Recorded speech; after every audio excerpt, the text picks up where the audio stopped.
پہلی رات ہی میں نے اتنا درد برداشت کر لیا تھا، کسی چیز کی کوئی گنجائش نہیں تھی۔ سسر اور شوہر کو ایک رات میں پورا کرنا کوئی آسان کام نہیں تھا۔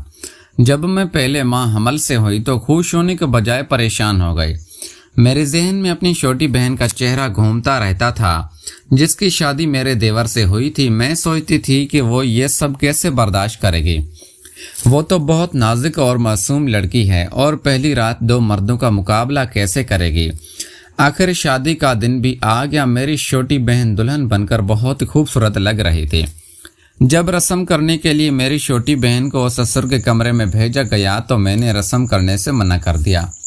میں جانتی تھی کہ میری بہن یہ برداشت نہیں کر پائے گی، لیکن میری بات کسی نے نہ سنی اور میری بہن کو سسر کے کمرے میں بھیج دیا گیا۔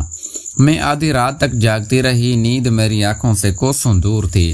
اچانک مجھے اپنی بہن کی آواز سنائی دی۔ میں سمجھ گئی کہ اندر کیا ہو رہا ہے۔ میں بہت بے چین تھی، ادھر ادھر چلنے لگی۔ میری کوشش تھی کہ کسی نہ کسی طرح میں اندر کا نظارہ دیکھ سکوں۔ میں دبے پاؤں چلتی ہوئی اپنے کمرے سے باہر نکل رہی تھی تو اتفاق سے کمرے کی کھڑکی کھلی ہوئی تھی۔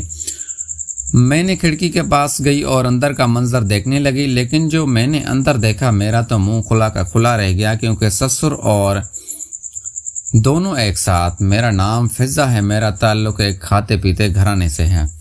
ہماری چھوٹی سی فیملی تھی، میں، میرے والدین کا ایک چھوٹا بھائی، ہماری دنیا اور دوسرے کے گرد ہی گھومتے رہتے تھے۔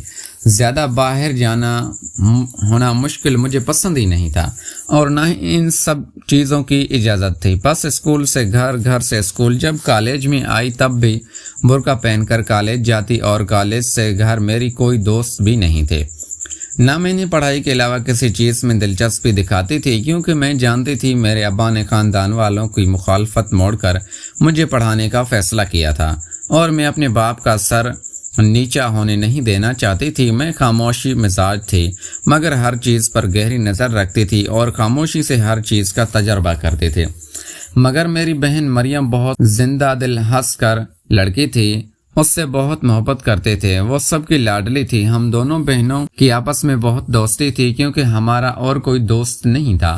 جیسے ہی میں 20 سال کی ہو گئی، میرے گھر والوں کو میری شادی کی فکر لگ گئی۔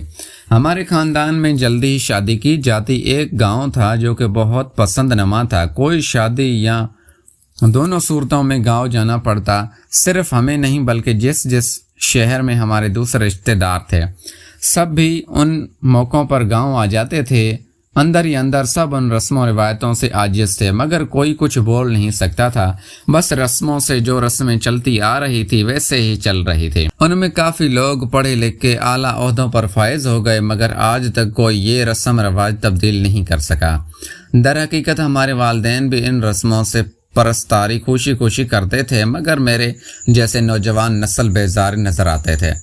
وہ ان پیروں کی بیڑیاں توڑنا چاہتے تھے، مگر افسوس ایسا ممکن نہیں تھا۔ اگر نوجوان نسل ان رسموں کو برا بھلا کہتے تو نافرمانی کے مرتکب ہو جاتے تھے، انہیں خوب کوسا جاتا۔ مجھے گاؤں تو پسند تھا، مگر گاؤں کے لوگ ایک آنکھ نہیں بھاتے تھے۔ میری اور میری چھوٹی بہن کی نسبت ہمارے روایت کے بنا پر بچپن میں ہی ہمارے رشتے طے کیے گئے تھے۔ ہم دونوں بہنیں ابو کے کزن جو رشتے میں ہمارے تایا لگتے تھے، سگے تایا تو نہیں تھے، مگر ہم بچپن سے ہی انہیں تایا کے کہتے آئے تھے۔ ہم دونوں بہنیں تایا کے بیٹوں کے ساتھ منسوب تھی۔ میری شادی کی تاریخ رکھ دی گئی تھی اور میں بہت گھبرائی ہوئی تھی، کیونکہ تایا لوگ گاؤں میں رہتے تھے، ان کا مستقبل قیام گاؤں میں ہی تھا۔ ان کے دونوں بیٹے زمینیں سنبھالتے تھے۔ ابو کی جاب کی وجہ سے ہم شہر میں رہتے تھے۔ میں جب گاؤں میں چھٹیوں کے لیے جاتی تو میرا دم گھٹنے لگتا تھا۔ اب تو میں شادی ہو کر جا رہی تھی، اب مجھے ہمیشہ گاؤں میں رہنا تھا۔ یہ سوچ کر ہی مجھے پریشانی ہوتی تھی، مگر میں نے سب اپنے رب پر چھوڑ دیا تھا۔ مگر نہ جانے کیوں جب سے میری شادی کی تاریخ ہو گئی تھی، میری شٹی ہنس بول رہی تھی کچھ برا ہونے والا ہے، مگر میں خود کو دلاسا دیتی اور بہت ایسی باتوں کو جھٹک دیتی تھی۔ امی کی خواہش تھی کہ دونوں بہنوں کی شادی ایک ساتھ ہی کی جائے تاکہ ایک دوسرے کا سہارا بنے، مگر تایا نے کہا کہ ابھی سالار شادی نہیں کرنا چاہتا، فی الحال صرف رمیز کی شادی کریں گے۔ یہ سن کر میں مزید اداس ہو گئی۔ جب میری چھوٹی بہن مریم بہت خوش ہو گئی، وہ کہتی تھی کہ پہلے تمہاری شادی ہو مجھے معلوم ہوگا میں مستقل رہنا اور ان لوگوں کے ساتھ نبھانا مشکل ہے یا آسان ہے۔ مجھے اپنی بہن پر بہت غصہ آ رہا تھا جو مجھے ٹینشن میں دیکھ کر مذاق اڑائی جا رہی تھی، اور اپنے والدین پر بھی غصہ آ رہا تھا۔ اتنا بڑا لکھنے جاب کرنے کا کیا فائدہ جب ان سب کی سوچ اور روایت ہی بدل نہ سکی۔ میں نے اپنی شادی کی تیاریوں میں کوئی دلچسپی نہیں لی کیونکہ میں ابھی شادی نہیں کرنا چاہتی تھی، آگے پڑھنا چاہتی تھی، جاب کرنا چاہتی تھی، مگر اس خاندان میں جہاں پڑھائی لکھائی کی اجازت مشکلوں سے ملتی وہاں جاب پر جانا تو ممکن نہیں تھا۔ شادی کی تیاریاں مکمل ہو گئی، اب ہمارے گاؤں جانے کی باری تھی۔ وہاں پر شادی ہوئی تو میں بہت زیادہ ڈری ہوئی تھی۔ جب شادی ہوئی تو جس بات کا مجھے سب سے زیادہ ڈر تھا وہی ہوا۔ میرے سسر کے بہت کرامات تھے، لوگ ان کو کوئی پہنچا ہوا بزرگ تصور کرتے تھے۔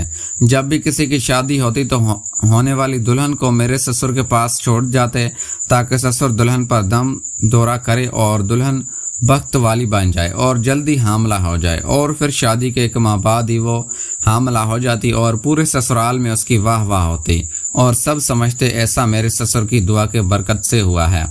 پیارے دوستو، اگر آپ کو یہ ہماری کہانی پسند آئی ہے تو اس ویڈیو کو لائک کر کے چینل کو لازمی سبسکرائب کریں۔ ملتے ہیں اگلی ویڈیو میں۔ Thanks for watching.